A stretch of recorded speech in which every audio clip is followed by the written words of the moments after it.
누가복음 2장 8절에서 14절 말씀. 제가 가진 성경책은 89페이지에 있습니다. 신약성경 89페이지 누가복음 2장 8절에서 14절 말씀입니다.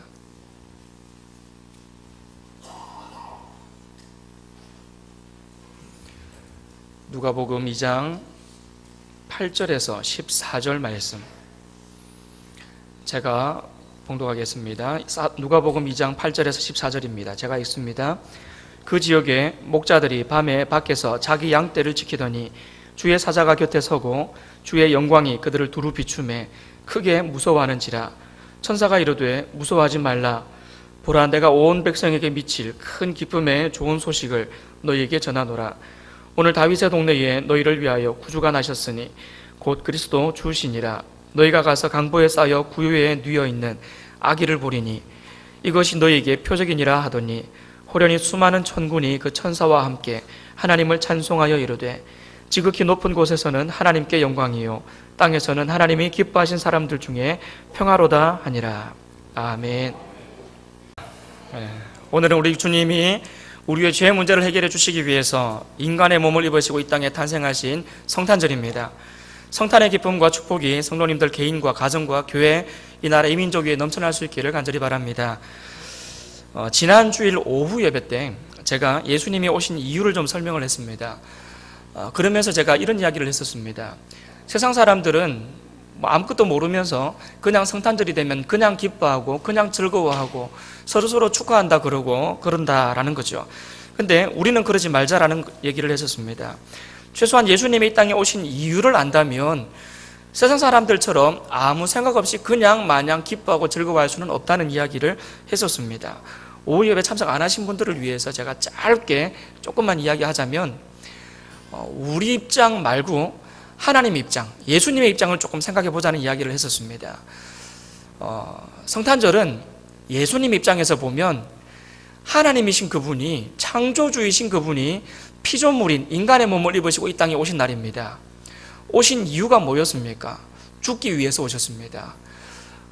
인간의 죄를 다 대신 짊어지시고 십자가에서 죽으시기 위한 목적으로 이 땅에 태어나신 그날이 성탄절입니다. 우리 입장에는 분명히 기뻐할 이유가 있고 즐거워할 이유가 있지만 과연 우리 주님 입장에서도 그렇게 우리가 그냥 기뻐하고 아무 생각 없이 즐거워하면서 축하합니다라고, 태어나신 거 축하합니다라고 말할 수 있는 날은 아닌 겁니다. 물론 우리 주님은 기꺼이 기뻐하시면서 이 땅에 오셨고 우리를 위해서 기뻐하시면서 십자가 짊어지시는 줄로 믿습니다. 그런데 그렇다고 해서 우리가 같이 덩달아 아무 생각 없이 기뻐하면서 축하한다고 말할 수는 없는 거죠. 부모가 자녀를 위해서 축구를 하고 일합니다. 헌신하고 희생합니다. 그런데 자녀를 위해서 하는 모든 희생과 헌신 기쁘게 감당하죠. 기쁘게 감당합니다. 그런데 기쁘게 감당한다고 해서 자녀가 부모님한테 아우 잘했습니다라고 말할 수는 없는 거죠. 잘했습니다, 축하합니다라고 말할 수는 없는 겁니다. 부모님의 그 희생과 헌신에 감사하는 마음과 그리고 또 한편으로는 좀 죄송한 마음도 있어야지요. 그게 자녀의 도리죠. 예수님께서는 분명히 기쁜 마음과 즐거운 마음으로 이 땅에 오셨고 우리를 위해서 십자가에 달려 돌아가셨겠지만 그렇다고 해서 우리가 아무 생각 없이 이 땅에 태어나신 거 축하합니다라고 말할 수는 없는 겁니다. 그래서 축하한다, 기쁘다, 즐겁다라는 표현보다는 우리는 사실 죄송합니다, 이 땅에 오게 해서 죄송합니다. 우리가 죄만 안 지었더라도 우리 주님 인간의 몸으로 이 땅에 안 오셔도 됐었는데, 십자가에서 죽으시기 위해서 이 땅에 안 오셔도 됐었는데 내가 죄가 많아서 이 땅에 오시게 만들었으니 죄송합니다 라는 마음과, 그리고 또 한편으로는 나 같은 것 그냥 지옥 가게 놔두셔도 되는데 나 같은 것 하나 살리시려고 이 땅에 와주셔서 감사합니다라는 마음, 그러니까 죄송합니다라는 마음과 감사합니다라는 마음을 우리가 가지고 성탄절을 보내야 된다라는 이야기를 지난주에 했었습니다. 그러고 나서 제가 이야기를 했었죠. 그러면 기뻐하면 안 되는가? 그럼 즐거워하면 안 되는가? 제가 오늘은 기뻐해도 되는 이유, 즐거워해도 되는 이유를 제가 이야기를 하겠습니다. 이 시간을 통해서 성탄에 대한 바른 마음을 좀 가졌으면 좋겠습니다. 답부터 이야기하자면요, 성탄에 우리가 가질 수 있는 최고의 좋은 마음은 감사한 마음을 마음속에 간직한 채 기뻐하고 즐거워하면 그게 정답입니다. 그러니까 그냥 기뻐하는 게 아니라 정말 하나님의 그 예수님의 이 땅에 오신 것에 대해서 감사하고 우리를 위해서 십자가 짊어지신 것에 대해서 감사하면서 그것으로 인해서 내 죄가 용서받고 구원받았음에 대해서 기뻐하고 감사한다면 그게 가장 좋은 마음으로 성탄절을 보내는 겁니다. 여러분 2016년 성탄절이 정말 좋은 마음으로 바른 마음으로 보내는 성탄절 될 수 있기를 간절히 바랍니다. 오늘 말씀을 보시면 목자들이 예수님이 태어나신 그곳에 방문하는 내용이 나옵니다. 그런데 이 예수님의 탄생 소식을 사실은 이 누가복음뿐만 아니라 마태복음에서도 굉장히 좀 구체적으로 자세하게 소개를 하고 있습니다. 이 마태복음과 누가복음 두 군데에서 자세하게 소개를 하고 있는데 가만히 읽어보면 내용이 좀 다릅니다. 마태복음에서는 동방의 박사들이 찾아옵니다. 저를 보십시오. 딴 데 보시면 저를 보십시오. 마태복음에서는 동방의 박사들이 예수님을 찾아옵니다. 근데 누가복음에서는 그 지역에 양을 치던 목자들이 천사에게 예수님의 탄생 소식을 듣고 예수님에게로 찾아옵니다. 뭐가 맞을까요? 박사들이 온 게 맞습니까? 목자들이 온 게 맞습니까? 둘 다 맞습니다. 아마 시간차를 두고 이게 양쪽 그룹이 다 방문하지 않았을까라고 우리는 예상할 수 있습니다. 그런데 한 가지 우리가 성경을 읽으면서 생각해야 될 게 뭐냐면 성경에 나오는 글자 하나 그리고 성경에 나오는 등장인물 한 명 어느 것 하나도 우리가 의미 없이 그냥 흘려보내는 것은 아무것도 없습니다. 전부 다 의미가 있고 전부 다 특별한 하나님의 메시지가 그 속에 담겨져 있습니다. 예수님을 찾아온 사람들에 대해서 왜 마태복음에서는 이 박사라고 기록을 하고 있고 누가복음에서는 왜 목자를 이야기하면서 예수님을 찾아왔다고 이야기를 하고 있을까? 왜 박사하고 목자일까요? 이 박사들에 대해서 어떤 사람은 별을 연구하는 박사였다라고 말하는 사람도 있습니다. 그런데 사실은 알 수 없습니다. 성경에 안 나오니까요. 알 수 없습니다. 그냥 박사라고만 알 수 있습니다. 그런데 일단 박사라고 하니까 그 당시 사람들에게 어느 정도 인정도 받고 높임을 받았던 사람들이었을 것이다라는 것은 틀림없는 사실입니다. 분명히 사람들에게 인정받고 높임을 받는 그런 대상들이었을 겁니다. 자, 박사들은 그런 사람들이고요. 자, 그럼 목자들은 어떤 사람입니까? 목자는 그 당시 가장 낮은 계층의 사람들입니다. 오늘 본문 말씀 8절을 한번 보십시오. 보시면 그 지역에 목자들이 밤에 밖에서 자기 양떼를 지켰다라고 나옵니다. 그러니까 남들 다 자는 밤에도 집에서 잠 못 자고 밖에서, 밖이라 그러잖아요. 밖에서, 밤에 밖에서 자기 양떼를 지키던 그런 사람들입니다. 어떻게 보면 목자 또는 목동이라고도 할 수 있겠죠. 어쨌든 남들 자는 시간에 자지 못하고 남들 집안에 편안하게 있는 시간에 편안하게 있지 못하고 바깥에서 그렇게 짐승을 돌봐야 되는 가장 낮은 계층의 사람들이라고 말할 수 있습니다. 자, 그러면 마태복음에서는 박사들이 왔고 누가복음에서는 이 가장 낮은 계층의 목자들이 왔다는 얘기죠. 자, 박사가 왔고 목자가 왔습니다. 이것을 어떻게 우리가 이해할 수 있습니까? 예수님의 탄생은 모든 사람들에게, 이 땅의 모든 사람들에게 큰 의미가 있는 사건이었습니다. 예수님은 동방의 박사들도 초청하셨고 그 지역의 목자들도 초청하셨습니다. 지역이 불문이고요. 신분, 계층 다 불문입니다. 이 세상의 모든 지역의 모든 계층의 모든 사람들에게 예수님의 초청은 큰 의미가 있습니다. 예수님의 이 땅에 오신 이 사건은 모든 사람들에게 다 큰 의미를 가진다라는 의미입니다. 예수님이 필요 없는 사람은 아무도 없습니다. 모든 사람들은 예수님이 필요합니다. 왜냐하면 예수님만이 우리를 구원으로 인도하는 유일한 길이기 때문에 그렇습니다. 예수님을 마음속에 모시고 하나님의 자녀로서의 삶을 우리가 잘 살아갈 수 있기를 간절히 바랍니다.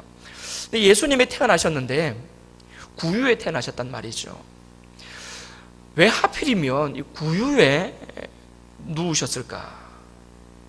여러분, 이 사건이 사실 굉장히 우리에게 큰 메시지를 줍니다. 여러분들도 아마 애를 낳아 보신 분들은 아시겠지만, 애를 키워 보신 분들도 아시겠지만, 아기가 태어나면 가장 깨끗한 옷을 입혀가지고 가장 깨끗한 곳에 눕힙니다. 행여라도 더러운 게 옆에 있을세라 바로바로 치우고 씻어내면서 어떻게 해서든지 그 아기는 깨끗한 것으로 이렇게 둘러쌉니다. 그런데 예수님은 구유에 눕히셨다는 얘기죠. 이 구유가 어떤 구유일까요? 예수님이 눕혀질 구유이기 때문에 누군가가 깨끗하게 씻어놓은 구유였을까요? 아니면 모양만 구유지 사실은 아기를 눕혀도 될 만큼 그렇게 깨끗한 그런 곳이었을까 생각해 볼 때에 그런 건 아닐 것이다 라고 쉽게 우리가 짐작할 수 있습니다. 왜냐하면 방을 구하다가 못 구해가지고 어쩔 수 없이 마지막으로 그냥 바람만 피할 수 있는 공간으로 들어간 것이 이 마구간이었고, 그곳에서 아기를 낳았고, 그리고 옆에 있는 그냥 구유에 아기를 눕힌 겁니다. 구유가 뭡니까? 짐승들 밥 먹는 밥통이지 않습니까? 밥그릇이잖아요. 짐승들 밥그릇이지 않습니까? 거기에 아기를 눕혔단 말이죠. 깨끗하게 청소되어 있었을 리가 없습니다.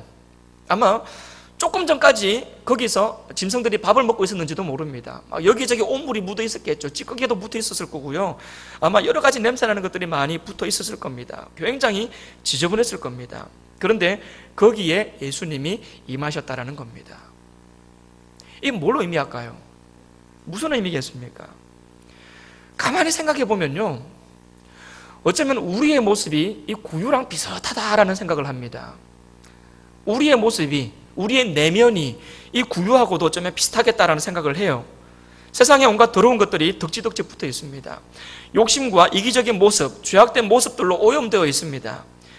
더러운 내면의 모습, 우리 속에 있는 이 속사람, 어쩌면 이 더러운 구유하고 비슷한 모습일지도 모르겠습니다.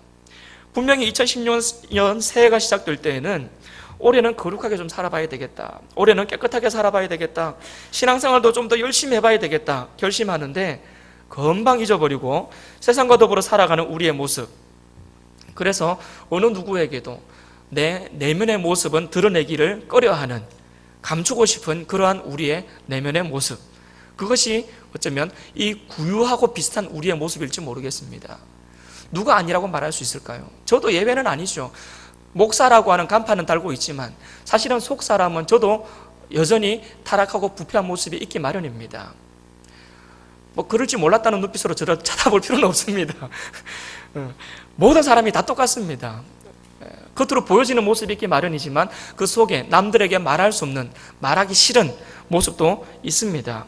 그렇기 때문에 이 세상의 모든 사람들, 그 모든 사람들의 모습이 어쩌면 이렇게 오염되고 더러운 구유와 같을 수도 있겠다라는 생각을 해보는 거죠. 그런데 그 구유에 예수님이 임하셨습니다. 더럽고 오염되고 타락한 우리 내면에 우리 주님이 임하셨습니다. 임하셔서 우리와 함께 하시는 우리 예수님입니다. 더럽지만 더럽다고 말하지 아니하시고, 부패해 있지만 부패하다고 말하지 아니하시고, 분명히 이것저것 여러 가지 더러운 것들이 붙어 있지만 그래도 상관치 않으시고 더러운 우리 마음속에 친히 들어오셔서 그래도 나는 너를 사랑한다라고 말씀하시는 우리 주님, 그래도 나는 너와 함께한다라고 말씀하시는 우리 주님, 구유에 임하신 우리 예수님처럼 우리 마음에 임하신 우리 주님, 그 주님을 만나는 성탄절 되시기를 바랍니다. 마태복음 1장 23절을 보시면 예수님의 다른 이름이 소개되고 있습니다. 어제 제가 사실 읽어드렸던 얘기입니다. 말씀입니다. 마태복음 1장 23절을 보시면 보라, 처녀가 잉태하여 아들을 낳을 것이요 그의 이름은 임마누엘이라 하리라 하셨으니 이는 번역한즉 하나님이 우리와 함께 계시다 함이라. 예수님의 이름이 임마누엘입니다. 우리와 함께 하시는 하나님, 우리와 함께 하시는 하나님. 우리가 어떤 모습이든지 간에, 우리가 어떤 더러운 모습이 있다 할지라도 개의치 아니하시고 그래도 너는 내 아들이다, 그래도 너는 내 딸이다, 내 사랑하는 자녀다라 말씀하시며 우리와 함께 계시는 임마누엘이신 우리 주님, 그 주님이 이 땅에 오신 날이 바로 성탄절입니다. 요한계시록 3장 20절을 보시면 이런 말씀이 있죠.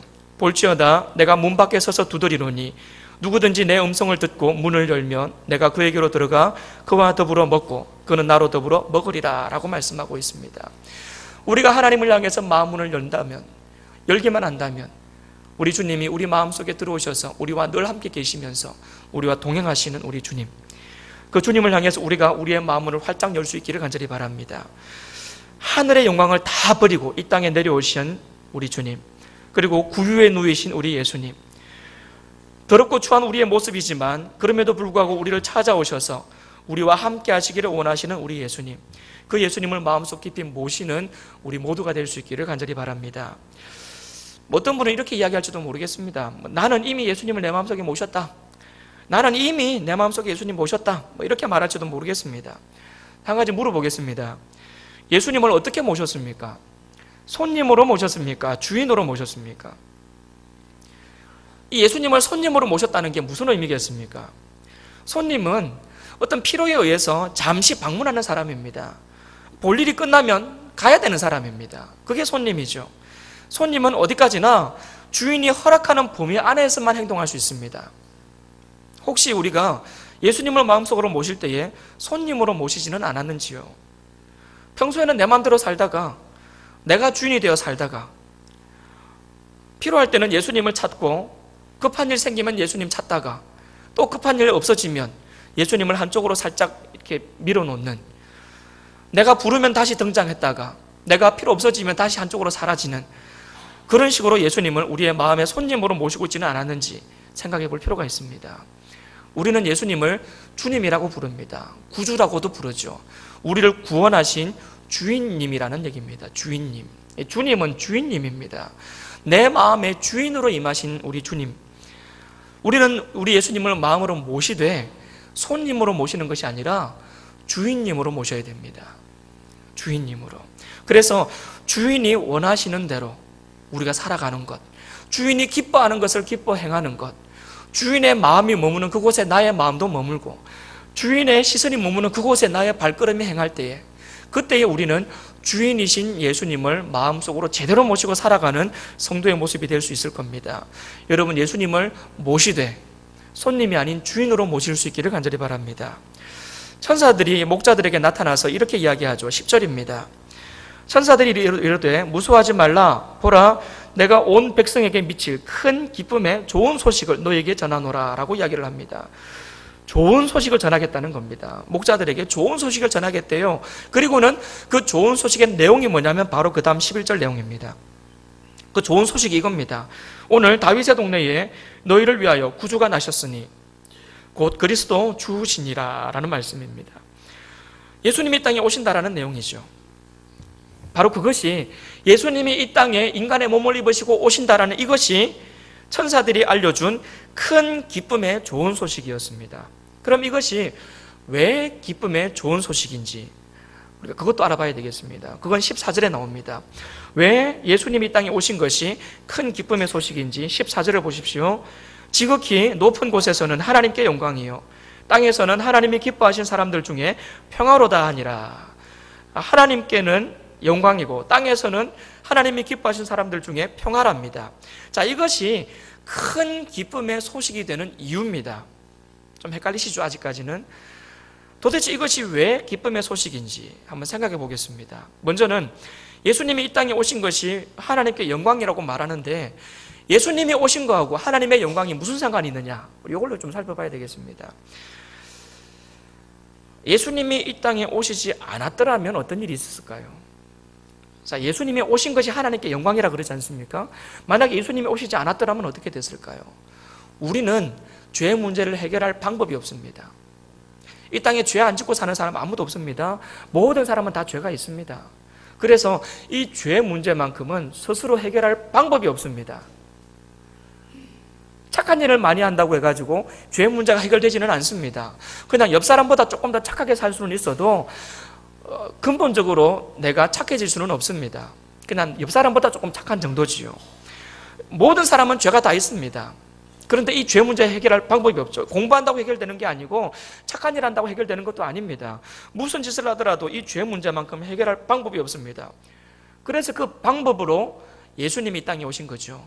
예수님이 인간의 몸을 입으시고 이 땅에 오셔서 모든 인간에 대한 대표로, 인간으로서 예수님이 이 땅에 오셔서 죄가 없으심에도 불구하고 사람들의 죄를 다 대신 짊어지시고 십자가에서 돌아가셨습니다. 벌을 받으셨습니다. 본래는 내가 죄를 지어서 내가 그 죄에 대한 벌을 받아야 되는데, 예수님이, 죄가 없으신 예수님이 내가 받을 벌을 대신 받으셨습니다. 대신 벌을 다 받아주셨기 때문에 나는 더 이상 벌 안 받아도 되는 사람이 됐습니다. 대신 벌을 다 받았으니까요. 나는 받을 벌이 남아있지를 않은 겁니다. 이게 예수님의 십자가 사건이죠. 우리가 구원받을 수 있는 유일한 방법은 바로 이 나를 위해서 대신 십자가에서 모든 벌을 다 받아주신, 그래서 내 죄 문제를 깨끗하게 해결해 주신 예수님을 믿는 믿음, 그 예수님 때문에 내 죄가 용서받았다고 하는 믿음, 이 믿음만이 내 죄 문제를 해결할 수 있는 유일한 방법인 것을 믿으시기를 바랍니다. 그렇게 우리 죄가 용서받았습니다. 그리고 그렇게 용서를 받았기 때문에 우리는 더 이상 하나님과 원수가 아니라 하나님의 자녀라고 그렇게 인정받는 길이 열린 겁니다. 그리고는 사실은 하나님의 원수로 살아야 될 우리가 이제는 예수님 때문에, 예수님이 이 땅에 오신 바로 그 사건 때문에, 예수님 때문에 죄 용서 받아서 이 땅에서 하나님의 자녀로 삶을 살고 있으니, 하나님을 찬송하며 살고 있고 하나님께 감사하며 살고 있고 하나님의 이름으로 이 땅에서 선한 일을 하며 살아가고 있으니 하나님께 영광이 되는 겁니다. 예수님이 오셨기 때문에 우리는 하나님께 영광을 돌리는 삶을 살 수가 있게 된 겁니다. 그래서 예수님의 오심이 하나님께 영광이 되는 거죠. 자, 예수님의 오심이 하늘에는 영광입니다. 하나님께는 영광이고, 그 다음 땅에서는 하나님이 기뻐하시는 사람들 중에 평화라고 이야기를 하는데, 자, 이 평화는 또 뭔가 한번 생각해 봐야 되겠습니다. 평화라는 단어는 헬라어로 에이레네라는 단어입니다. 이 에이레네라는 단어는 사실은 전쟁을 하는 두 나라가 우리 그만 싸우자, 평화 조약을 맺을 때에 그때 사용하는 단어입니다. 이제 그만 싸우자, 전쟁 그만하자, 이겁니다. 사실은 우리가 예수님이 오시기 전에는, 예수님께서 십자가에 달려 돌아가시기 전에는 우리는 이 죄 문제를 해결할 방법이 없었기 때문에 사실은 하나님의 원수였습니다. 하나님은 죄를 싫어하시거든요. 죄를 미워하시는 분이고 죄와 함께 할 수 없는 분입니다. 하나님은 온전하게 거룩하신 분이기 때문에 죄인을 싫어하십니다. 그래서 죄인인 우리는 사실 하나님과는 원수지간이었습니다. 근데 예수님이 이 땅에 오셨단 말입니다. 성탄절에 예수님이 이 땅에 오셨고 그분이 결국은 십자가를 짊어지심으로 하나님과 우리 사이가 본래는 원수 같은 관계였는데 예수님이 화목 제물이 되신 겁니다. 친히 십자가에서 자기 자신을 제물로 드리심으로 죄의 문제를 해결해 주심으로 이제는 더 이상 하나님과 우리 사이가 원수가 아닌 하나님과 자녀, 아버지와 자녀와의 관계로 회복이 된 겁니다. 화목 제물이 되셨으니까요. 옛날에는 원수였는데 이제는 하나님과 자녀와 아버지와 자녀와의 관계가 되면서 평화가 그 사이에 생겨난 겁니다. 그래서 예수님의 오신 것이 하나님이 기뻐하심을 입은 모든 사람들에게는 평화가 되는 겁니다. 중요한 게 하나 있습니다. 이 땅에 있는 모든 사람들에게 평화는 아닙니다. 우리가 흔히 그냥 아무 생각 없이 하늘에는 영광, 땅에는 평화 그러는데 맞는 말이기도 하지만 정확하게 이야기하면 조금 잘못된 표현입니다. 땅 전체의 평화가 아닙니다. 평화는 예수 믿는 사람들에게, 하나님께서 기뻐하시는 사람들에게 임하는 평화입니다. 바깥에 있는 사람은 이 평화를 누릴 수 없습니다. 연말 분위기에 젖어서 그냥 좋아할 수는 있고 기뻐할 수 있을지는 몰라도 이 하나님이 주시는 평화를 누릴 수는 없습니다. 우리가 이 시간 세상에 있지 아니하고 이 자리에 앉아서 예배 드릴 수 있다는 것이 얼마나 감사한 일인지 모르겠습니다. 하나님이 기뻐하시는 사람들 중에 내가 포함되어 있다는 사실이 얼마나 다행인지 모르겠고 얼마나 감사한 일인지 모르겠습니다. 예수님이 이 땅에 오신 이 성탄절, 바깥에서 흥청망청 사는 것이 아니라 성탄절을 기억하고 예수님의 오심을 기뻐하면서 하나님 앞에 나와서 함께 예배드리며 그 주님을 묵상할 수 있다는 것, 그리고 하나님과 우리와의 관계가 죄와 거룩하신 하나님과 죄인의 관계에서 이제는 아버지와 자녀의 관계로, 평화의 관계로 바뀌었다는 것, 이 평화를 우리가 누리고 이 땅을 살아간다는 것, 이것이 우리에게 얼마나 큰 은혜요 복인지 모르겠습니다. 여러분, 이것을 복인 줄을 아시기를 바랍니다. 이것이 감사의 제목인 것을 아시는 여러분 되시기를 바랍니다. 세상 사람들처럼 바깥에서 저렇게 그냥 흥청망청 사는 것이 아니라 성탄절이라고 교회 나와서 예배 드린다는 것이 얼마나 감사한 일이고 정말 하나님께 복받은 일인지 여러분 이것에 대해서 충분히 기억하시고 감사할 수 있기를 간절히 바랍니다. 오늘은 바로 예수님께서 이 땅에 태어나신 성탄절입니다. 예수님이 이 땅에 오신 것이 우리에게 어떤 의미가 있는지를 말씀을 통해서 살펴봤습니다. 여러분 얼마만큼 기억나십니까? 몇 분 전에 쭉 지금 이야기하고 있었는데 얼마나 기억나는지 모르겠습니다. 몇 가지만 기억하십시오. 예수님이 이 땅에 오셨습니다. 그리고 죽으셨습니다. 그리고 함께 하십니다. 이것만 딱 기억하시면 우리는 성탄의 이 중요한 의미에서 벗어나지 않고 성탄을 정말 하나님 앞에서 잘 보낼 수 있을 줄로 믿습니다. 이 주님의 탄생, 주님의 성탄이 우리 모든 하나님의 기뻐하심을 입은 우리들에게 정말 큰 기쁨의 소식이 될 수 있기를 간절히 바랍니다. 그리고 그 주님 앞에 정말 감사하면서 결코 세상은 줄 수 없는 그 평화, 세상은 알 수도 없는 하늘의 기쁨과 소망을 누리며 살아가는 우리 모두가 될 수 있기를 주님의 이름으로 축복합니다. 기도하겠습니다. 하나님 감사합니다. 우리를 위해서 이 땅에 와주셔서 감사합니다. 그 하나님의 사랑과 크신 은혜 기억하며 하나님께 영광이 되는 삶을 살기를 원합니다. 하나님이 주시는 평화를 누리며 이 땅에서 하나님께 영광을 돌리는 성도의 삶, 자녀의 삶을 살기를 원합니다. 세상 사람들처럼 바깥에 있지 아니하고 우리 주님 앞에 예배하는 이 자리에 있게 하신 것을 감사를 드립니다.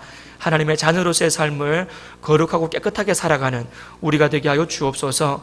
참 더럽고 부패하고 오염되고 타락한 우리들이지만 그래도 싫다 하지 않으시고 우리 마음속에 친히 임재하여 주시니 감사를 드립니다. 그 크신 하나님의 사랑에 늘 감사하며 감격하며 살아가는 우리가 되게 하여 주옵소서. 하나님, 행여라도 이 시간 이 성탄의 기쁨을 누리지 못한 채 바깥에서 이 하나님이 주시는 평화를 누리지 못하고 살아가는 우리 주변 사람들이 있다면 하나님께서 그들도 찾아가셔서 그들에게 하나님의 은혜를 부어주셔서 그들도 이 안으로 들어올 수 있도록 하나님께서 도우시고 역사하여 주시옵소서. 특별히 우리 성도들의 가족 중에 이 성탄의 기쁨을 알지 못하는 영혼들이 있다면 하나님께서 친히 찾아가셔서 그 마음 속에도 우리 주님 임하여 주시고 그 마음 속에도 우리 주님의 나심과 죽으심과 영원히 함께 하심이 그 의미가 깨달아질 수 있도록, 그래서 주님 앞으로 회개하며 나아올 수 있도록 하나님께서 도우시옵소서. 하나님이 성탄절을 정말 의미를 잘 생각하며 기뻐하며 감사하며 주님 앞에서 보내는 우리 모든 성도들의 성탄절이 될 수 있도록 주님 도와 주옵소서. 예배를 드리면서 또한 예물을 구별하여 하나님 앞에 드립니다. 또한 성탄 예물을 하나님 앞에 드립니다. 하나님 다 받아주시고 하나님 앞에 드릴 것이 더욱더 많아지고 풍성하여지는 그러한 우리 거룩한 성도의 삶이 될 수 있도록 도와 주옵소서. 감사드리며 살아계신 예수님의 이름으로 기도합니다. 아멘.